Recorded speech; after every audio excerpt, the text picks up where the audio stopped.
में या फिर ईएम लैब में। ईएम का मतलब क्या है? Electromagnetic waves. तो ईएम वेव, ईएम लैब में तुम्हारे पास जो भी इक्विपमेंट है वो ये यूज होंगे, जो भी आप स्टडी कर रहे हो, समझ रहे हो ना। तो अब थोड़ा सा यहाँ पे फोकस करें, ठीक है। ये मत सोचो कि भाई हमारे वो बन रही है, वीडियो बन रही है, ठीक है। तो यहाँ पर क्या है कि ये बेसिक इक्विपमेंट है जो आपके यूज होंगे, चाहे आपके माइक्रोवेव को स्टडी करना हो माइक्रोवेव लैब्स में, या फिर ईएम लैब में। तो ईएम का मतलब क्या है? Electromagnetic waves. तो इलेक्ट्रोमैग्नेटिक वेव्स को स्टडी करना, तो इलेक्ट्रोमैग्नेटिक वेव्स कहीं से जनरेट तो होना चाहिए। जनरेट कहां से करोगे? ये क्लिस्ट्रॉन ट्यूब से, राइट। क्लिस्ट्रॉन ट्यूब पे प्रॉपर जब आप इसको स्टडी करते हो, इस वेव, इस ट्यूब को, तो आपके पास एक रेपलर होता है, और एक आपके पास जहां से एमिशन होता है, कैथोड से एमिशन होगा, एनोड पे आपके पास ये कैच होगा।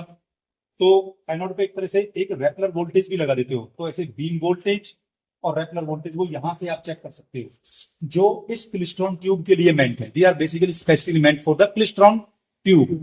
तो जब आप इस पे वी पे सेट करोगे इसको, तो वी का मतलब है यहाँ पर भी है बीम वोल्टेज। तो बीम वोल्टेज और रेपलर वोल्टेज के लिए अलग अलग नॉब दे रखी है। इसको बीम वोल्टेज को आप यहां से चेंज कर सकते हो, क्योंकि अभी रनिंग मोड में है एक्सपेरिमेंट, तो इसलिए मैं ज्यादा चेंज नहीं करूंगा, और इसको रैंडमली चेंज भी नहीं करना है, वरना प्रॉब्लम आ सकती है तुम्हारे इसमें, ठीक है, इक्विपमेंट या फिर सोर्स में, ठीक है। तो रैंडमली ऐसा नहीं है कि रैंडमली कुछ भी वोल्टेज दे दोगे, ठीक है। फॉर द सेफ्टी पर्पज ये जो वोल्टेज होती है रेपलर वोल्टेज की और बीम वोल्टेज की, एक स्पेसिफिक रेंज में ही होनी चाहिए। तो इसके बाद रेगुलर वोल्टेज मान लिया 237, 237 भी थोड़ा ज्यादा, तो इससे थोड़ा सा कम भी कर सकते हो आप, ये सब, राइट। तो उसके अकॉर्डिंग इसकी वैल्यू चेंज होगी, राइट। इसको रनिंग मोड पे कर दीजिए, ठीक है ना। अब इससे वैल्यू इंक्रीज करते हो, तो यहां पर वेवफॉर्म की जो भी आ रही है इसकी वैल्यू चेंज होगी, है देखिए। तो ये किस रेजोनेंट फ्रीक्वेंसी पे ट्यून्ड है आपका फ्रीक्वेंसी मीटर, उसके अकॉर्डिंग शार्प पीक आ रहा है। अब देखिए जी आगे, तो यहां से करोगे, यहां पे आपके पास सोर्स हो गया। इसके बाद आइसोलेटर होता है, जो नेक्स्ट सेक्शन को आपके सोर्स से आइसोलेट करके रखेगा, ऐसे नहीं बैक फीडिंग आए और उसको एडवर्सली इफेक्ट करे। तो ये आपका एक आइसोलेशन प्रोवाइड करता है, सेफ्टी भी प्रोवाइड करता है, ठीक है, और इंपीडेंस के लिए भी काम करता है। फिर यहां से ये वेरिएबल अटेन्यूएटर है। वेरिएबल अटेन्यू, जैसे मैंने आप यहाँ वहां पे देखिए, वहां से वेरिएबल अटेन्युएशन से देखिए, ये अटेन्युएशन इंक्रीज कर रहे हो, तो वेव फॉर्म की वैल्यू डिक्रीज करती जाएगी। ये डिपेंड करता है कि कितनी सोर्स है, कितनी सोर्स की मैग्नीट्यूड है, कितनी वैल्यू हम फीड कर रहे हैं।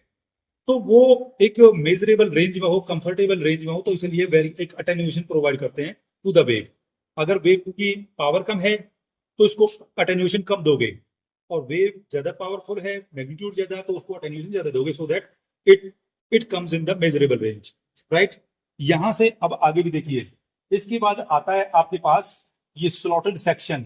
स्लॉटेड सेक्शन भी ये ट्यूनिंग का काम करता है। देखिए वहां पर अब मैं यहाँ पे इसको ऐसे लेके जा रहा हूं, तो इंक्रीज हो रहा है। इसके बाद फिर ये डिक्रीज करेगा। इसका मतलब यहाँ पर ये मोस्ट रेजोनेंट सिचुएशन आ चुकी है।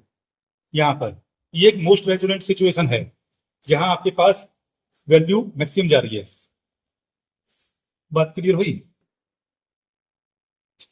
अब यहां से ये एक्चुअली मेन होता है कि जो फ्रीक्वेंसी को मेजर करता है, जो भी वेव फॉर्म है, जो वेव फॉर्म इनपुट पे हम फीड कर रहे हैं, और आगे क्या इसकी फ्रीक्वेंसी होगी, वो हम यहां से चेक कर सकते हैं।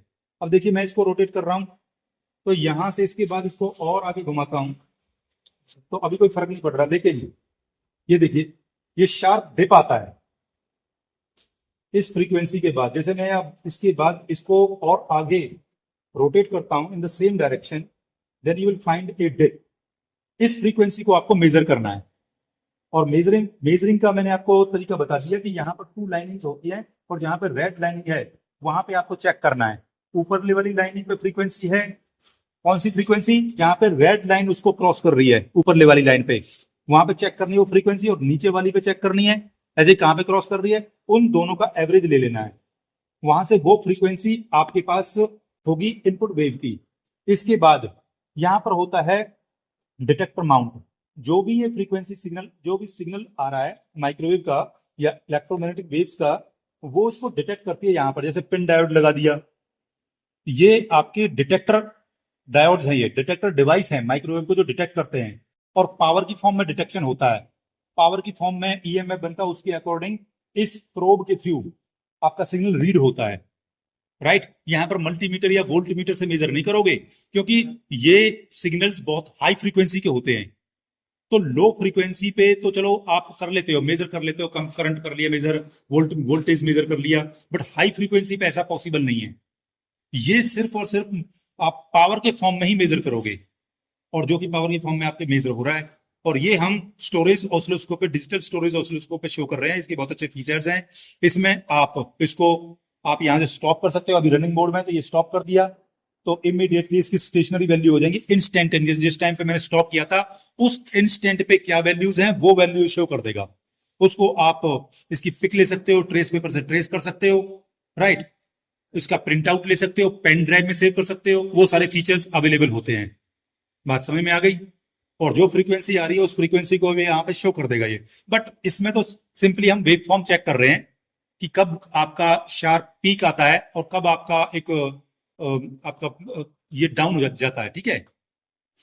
बात समझ में आया। शार्प इसको बोलते जब ये इंक्रीज करेगा मैक्सिमम वैल्यू पे जाएगा उसको पीक वैल्यू बोल देंगे, और उसके बाद जैसे डिके करेगा तो ये शार्प फॉल बोलते हैं उसको। तो वहीं पर ही आपको मेजर कर लेना है, ठीक है। तो ये एक सिंपल बेसिक इक्विपमेंट्स जो है, जो मैंने आपको बताया ये है। इसको इस तरह से बहुत ही केयरफुली यूज करना है, बिकॉज माइक्रोवेव को ज्यादा इसका एक्सपोजर ज्यादा नहीं होना चाहिए आपको, राइट। फैन को ऑन रखना है। फैन बहुत इंपॉर्टेंट है बिकॉज ये हीट जनरेट करता है। अभी भी आप इसको पकड़ के देखोगे you will find heat, right. You can touch it.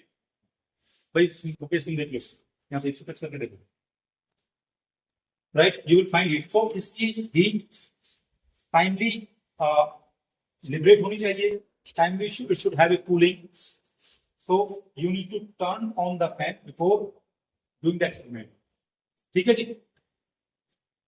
ठीक है।